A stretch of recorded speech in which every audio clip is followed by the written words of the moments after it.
Subscribe the Success Elite channel and be our member. Also, turn on the notification bell to get the notifications at your disposal. नमस्कार दोस्तों, स्वागत करते हैं आपके अपने channel success elite में। तो फ्रेंड्स, इस वीडियो में हम एफआरआई के एक टेक्निकल जो असिस्टेंट या फील्ड असिस्टेंट करके एक पोस्ट आई थी जो कि 2018 की थी, जिसका री एग्जामिनेशन नवंबर में 2019 में हुआ था। और ये सेट सी का पेपर है जो हम डिस्कस करेंगे। इस समय जो अभी नोटिफिकेशन लाइव है 15 सितंबर को, ये मैं वीडियो रिकॉर्ड कर रहा हूँ, तब तक आप फॉर्म भर सकते हैं टेक्निकल असिस्टेंट का और एमटीएस और डिफरेंट पोस्ट्स का जो एफआरआई देहरादून ने निकाली हुई है। तो उसकी 2018 में भी वैकेंसी आई थी, लेकिन उस समय एलिजिबिलिटी क्राइटेरिया डिफरेंट था। इस बार एलिजिबिलिटी क्राइटेरिया बीएससी मांगा गया है। तब जो आई थी, तब पहला एग्ज़ाम उन्होंने री एग्जामिनेशन कंडक्ट कराया था 2019 में, पहले 2018 में हुआ था। उसकी वीडियोस एमटीएस की और जो आपका फील्ड असिस्टेंट जो था लैब टेक्नीशियन वाला, उसकी जो दोनों की जो मेरी एक डेडिकेटेड वीडियो है जिसमें मैंने पूरा पेपर आपको दिया है, उसमें उसका सॉल्यूशन दिया है और पेपर दिया है, वो आप देख सकते हैं। आपको डिस्क्रिप्शन में लिंक मिल जाएगा। ये 2019 जो री एग्जामिनेशन हुआ था, बड़ी मुश्किल से मुझे ये पेपर मिल पाया है। तो इस वीडियो में आपके 3 पोर्शन डिस्कस करने वाला हूँ, इंग्लिश, साइंस और जनरल अवेयरनेस। और फ्रेंड्स, ये सेट सी है और आपको इसकी की वेबसाइट पे भी मिल जाएगी। 2019 को जो ग्रुप सी का रिक्रूटमेंट हुआ था, वही इसकी वहाँ पर इसकी आपको आंसर की भी मिल जाएगी। क्वेश्चन पेपर नहीं मिलेगा तो यहीं पे हम डिस्कस करेंगे 3 पोर्शन। बाकी रीजनिंग और मैथ्स आपकी अपकमिंग वीडियोज़ में जैसा आपका रिस्पॉन्स रहेगा वहाँ पर आपको मिल जाएगी। तो सबसे पहले शुरू करते हैं जनरल अवेयरनेस का पोर्शन। तो पहला क्वेश्चन है, who has been appointed as a chief economist of IMF. तो आंसर जो कि सही भी है, बी। उस समय जो आंसर था गीता गोपीनाथ, बी आंसर इसका करेक्ट है और ये आपको की में भी मिल जाएगा। इंडिया वॉज रैंक्ड, यहाँ पे आंसर 136 होगा in the global peace index 2018 में। जो नेक्स्ट क्वेश्चन है, रानी रोशमनी अ फास्ट पेट्रोल वेसल, ये डिज़ाइन किसने किया था? हिंदुस्तान शिपयार्ड लिमिटेड ने। ए राइट आंसर है। जो आपको ब्रैकेट में दिख रहे होंगे वो राइट आंसर है। इसके बाद जो बायोस्फीयर रिजर्व की लिस्ट है जिसमें नीलगिरी और ये अगस्त्यामलाई, ये तीनों जो नाम दिए हैं, all of the above correct answer है। फिर जो नेक्स्ट जो क्वेश्चन है वो दर्पण से रिलेटेड है। दर्पण क्या है? तो दर्पण, क्वेश्चन 5 की बात कर रहे हैं। दर्पण एक्रोनिम है digital advancement of rural post office for a new India. तो ये राइट आंसर, ए इसका राइट आंसर है। फिर इसके बाद 6 जो है, international astronomical union has named a minor planet between Mars and Jupiter. उसका नाम पंडित जसराज के पे रखा गया है। तो ये बी इसका राइट आंसर है। World first humanoid robot Sophia है, A is the right answer. Mahatma lives और बापू जिंदा है, ये टीवी शो है, ये जॉइंट वेंचर था यूनेस्को और दूरदर्शन का। तो ये ए राइट आंसर होगा। वर्ल्ड हार्ट डे 29 सितंबर को मनाया जाता है, B is the right answer. New search engine launched by Google for the scientific community, ये डेटा सेट सर्च, बी जो आपका राइट आंसर होगा। 10th का बी राइट आंसर। 11th का ए, बीच क्लीनअप के लिए ब्लू फ्लैग सर्टिफिकेशन उससे रिलेटेड है, ठीक है। 12th का आंसर जो ऑर्बिटर है चंद्रयान 2 का, वो किससे इक्विप किया गया था? तो बी राइट आंसर होगा। FTIR spectrophotometer is the right answer. Then ease of living index में जो टॉप किया था वो सी राइट आंसर होगा, आंध्र प्रदेश 13th का। 14th की बात करें, स्त्री स्वाभिमान इनिशिएटिव, ये क्या है? ये एक वुमेन हेल्थ एंड हाइजीन से रिलेटेड है, सी राइट आंसर होगा। फिर next question, which of the following Indian organisations will have countries first centre of excellence to address land degradation. तो ये किस ऑर्गेनाइजेशन ने किया था? इक्फ्री ने किया था, Indian council of forest research and education, जिसके अंतर्गत एफआरआई आता है। तो आंसर यही होगा। जल्दी जल्दी मैं बोल रहा हूँ क्योंकि टाइम होगा कम। आप चाहें तो बीच में इसको पॉज करके स्क्रीनशॉट भी ले सकते हैं। Which of the following countries has very recently launched world's first hydrogen powered train? Answer will be Germany, B is the right answer. BIMSTEC क्या है? बिम्स्टेक में कौन सा मेंबर नहीं आता? तो इंडोनेशिया नहीं आता, बी राइट आंसर होगा। मतलब इंडोनेशिया नहीं आता, बाकी जो 3 कंट्रीज दी हुई हैं वो आती हैं, ठीक है ना। The compositing plant which received for the first time in India the carbon credits from UNFCCC is located in Okhla, New Delhi, B right answer. Which of the following fruits is the state fruit of Tripura? जिसमें answer A होगा, queen variety pineapple. इसके बाद जो chairman होंगे armed forces tribunal के, उसका answer justice Rajendra Menon, B is the right answer. फिर इसके बाद हम सीधे इंग्लिश में चले जाते हैं 41 पे। सेट सी है, फिर से बोल रहा हूँ मैं।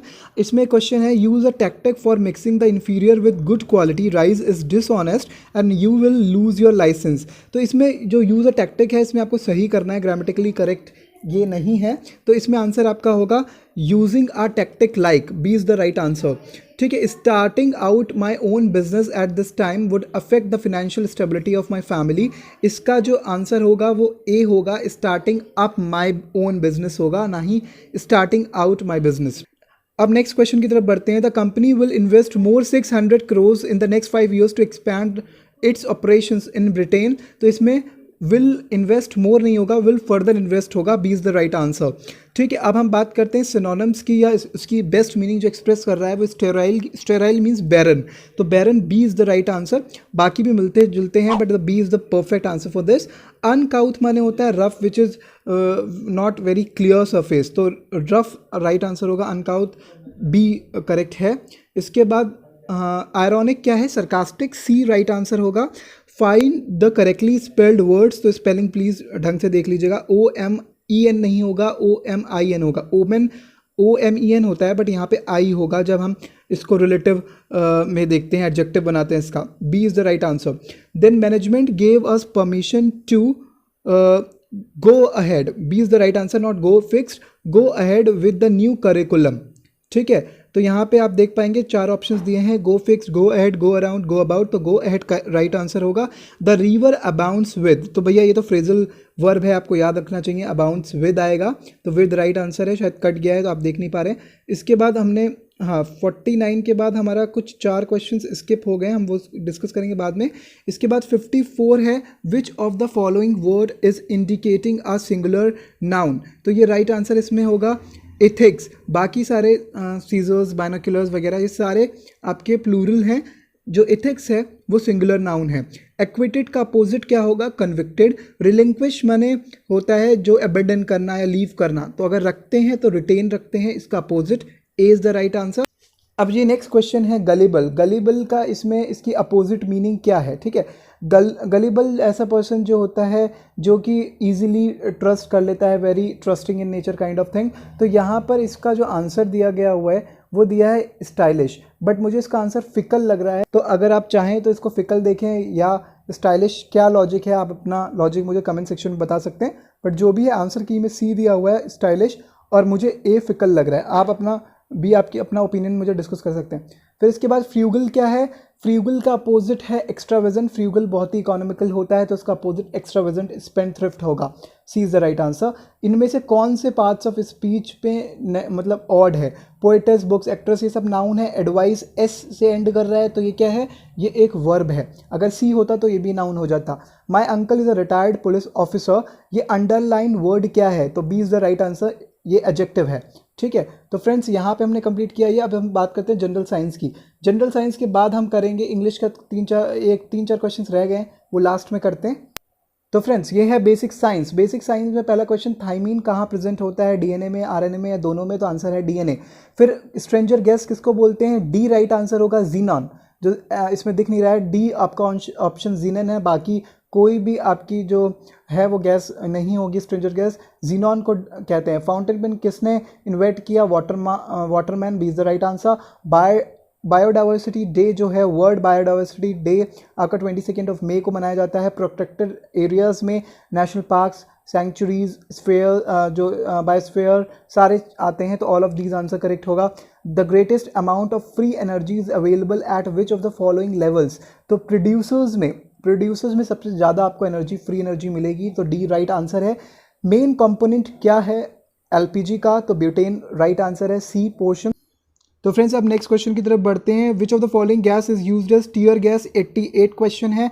इसका आंसर फर्स्ट होगा 2-क्लोरोबेंजल नाइट्राइल, ये पूरा जो आंसर है इसका यही होगा। फिर इसके बाद नेक्स्ट क्वेश्चन है, atomic number and atomic weight of the nuclei Y resultant from alpha decay of nuclei X23792 will be. अब इसमें देखिए, एक अल्फ़ा जो पार्टिकल होता है वो He2+ होता है, हीलियम का 2+ होता है, मतलब उसमें 2 इलेक्ट्रॉन निकल चुके होते हैं, और बाकी आपके इसमें इसका मास नंबर 4 होता है और एटॉमिक नंबर 2 होता है, मतलब ठीक है ना, 2 प्रोटॉन 2 न्यूट्रॉन होते हैं। तो वैसे ही हम इसमें 4 इसके एटॉमिक नंबर से और दो इसके एटॉमिक नंबर से 2 और मास नंबर से 4 निकाल देंगे तो ए आंसर हो जाएगा, ठीक है ना। उसका ये एटॉमिक नंबर हो जाएगा 90 एंड 233 एटॉमिक वेट हो जाएगा। ब्लू कलर क्यों होता है स्काई का, बहुत ही पॉपुलर क्वेश्चन है। Scattering of sunlight by air molecules होता है। कैल्सीफेरॉल जो ह्यूमन डाइट में प्रेजेंट होता है उसका एब्सेंस रिकेट्स को राइज करता है, तो 91 जो राइट आंसर है 91 का वो रिकेट्स है। Sound of which intensity is regarded as the safe noise level for a city, तो इसमें 70 डेसिबल्स है। इसके बाद जो लिक्विड फॉर्म में रूम टेम्परेचर में रहता है वो फ्रेंशियम रहता है। अब क्वेश्चन 94 इसमें सबसे हार्डेस्ट मेटल पूछा गया है, तो इसमें कन्फ्यूजन नहीं होना चाहिए। प्लैटिनम और टंगस्टन में लोगों को कन्फ्यूजन होता है, तो मेन जो है वो टंगस्टन ही राइट आंसर, और इसके आंसर की में भी इसको यही आंसर दिया गया है। Absorption of ink by blotting paper is the जो करेक्ट क्विंटेसेंस है किसका, कैपिलरी एक्शन की वजह से ये होता है, ठीक है ना। फिर इसके बाद हम बात करते हैं फोटोग्राफिक प्लेट में आपकी सिल्वर ब्रोमाइड की लेयर चढ़ी रहती है। बॉक्साइट किसका ओर है, सबको पता है एल्युमिनियम का। क्वेश्चन नंबर 98 थोड़ा सा अच्छा क्वेश्चन है। इसमें आपको क्या करना है कि नीडल्स, हमारे पास 3 नीडल्स हैं, एक मैग्नेटिक है, एक पैरामैग्नेटिक है, एक फेरोमैग्नेटिक है। तो इसको अगर हम लाते हैं कोई भी मैग्नेट उसके नियर, तो कैसे वो बिहेव करेगी, तो जो फेरोमैग्नेटिक जो होगा, ठीक है ना, फेरोमैग्नेटिक वाला जो होगा वो बहुत ही स्ट्रांगली अट्रैक्ट करेगा। पैरामैग्नेटिक जो होगा वो थोड़ा फीबली या वीकली अट्रैक्ट करेगा, और जो N1 जो कि इसमें नीडल डायमैग्नेटिक दी है वो उल्टा करेगा, मतलब वो रिपेल करेगा। तो आंसर डी करेक्ट हो जाएगा। Attract N3 strongly, attract N2 weekly and repel N1 weekly. Plaster of Paris क्या होता है, कैल्शियम सल्फेट होता है। गोल्डन राइस जो है वो इसमें रिच सोर्स है विटामिन ए का। अब हम जो 3-4 क्वेश्चंस 50 से लेके 53, 54 इंग्लिश के रह गए थे बीच में, उसको फिर से देख लेते हैं। तो फ्रेंड्स हमारे ये 3-4 क्वेश्चंस इंग्लिश के रह गए थे, वो देख लेते हैं। इसमें क्वेश्चन नंबर 50 है कि movement had been provide a powerful tool for developing and practising mindfulness in addition to the widely discussed health benefits. तो इसमें जो आंसर दिया गया है उन्होंने दिया है बी प्रोवाइड्स, लेकिन मुझे प्रोवाइडेड लग रहा है। जो भी आपके सजेशंस हैं आप कमेंट सेक्शन में देख लीजिए, मुझे प्रोवाइडेड लग रहा है बट प्रोवाइड्स इसमें दिया हुआ है, ठीक है। तो क्यों दिया है, एक जनरल को लेके चल रहे हैं, बट मुझे एक स्पेसिफिक एक पास्ट टेंस में लेके मैं चल रहा हूँ, तो वो डिपेंड करता है कैसे आप देखते हैं। बट मुझे इसको मोर करेक्ट सी लग रहा है, बट जो भी आपका सजेशन है आप दे सकते हैं कमेंट सेक्शन में। इसके बाद जो बेस्ट फ्रेज आपको सेलेक्ट करनी है, जो कंटिन्यूइंग फाइट जो होती है उसके लिए हम फ्यूड यूज़ करते हैं, पार्टीज़ या फैमिलीज़ या क्लैंस के बीच में, उसके लिए हम वर्ड यूज़ करते हैं feud. A person of good understanding, knowledge and reasoning power, उसको हम बोलते हैं intellectual. B is the right answer, ठीक है ना। One who is determined to exact full vengeance for wrongs done to him, तो इसके लिए विंडिक्टिव वर्ड सही है। विंडिक्टर बिल्कुल अलग है, विंडिकेट यूज़ कर सकते थे या विंडिक्टिव यूज़ करते हैं, तो दोनों ही सही है। विंडिक्टिव करेक्ट है, इज़ द राइट आंसर। इसके बाद हमने सिंगुलर नाउन वाला हमने इथिक्स पहले ही से डिस्कस कर लिया। तो फ्रेंड्स ये 3 हमारी जो 3 पोर्शन थे 2019 में लैब टेक्नीशियन का जो पेपर था वो हमने डिस्कस किया। FRI देहरादून का ये री एग्जामिनेशन का पेपर था। 2 पोर्शंस अभी और बाकी हैं। जैसी आपकी डिमांड होगी वीडियो को आप लाइक कर दीजिए, शेयर कर दीजिए, हमारे साथ बने रहिए। आने वाली वीडियोज़ में हम सारी FRI से रिलेटेड चीज़ें डालेंगे, ठीक है। जो भी इसका जैसे भी आगे प्रोसेस बढ़ता है उसके लिए बने रहिए। पेपर्स थोड़े बहुत क्लियर नहीं थे, बड़ी मुश्किल से मुझे दूसरे से मैंने लिए हैं, तो इतना ही हो पाया है। आप इसके स्क्रीनशॉट्स रख सकते हैं। आने वाली वीडियो में बाकी 2 पोर्शन आपको मिल जाएंगे। बने रहिएगा हमारे साथ, तब तक take care and good bye.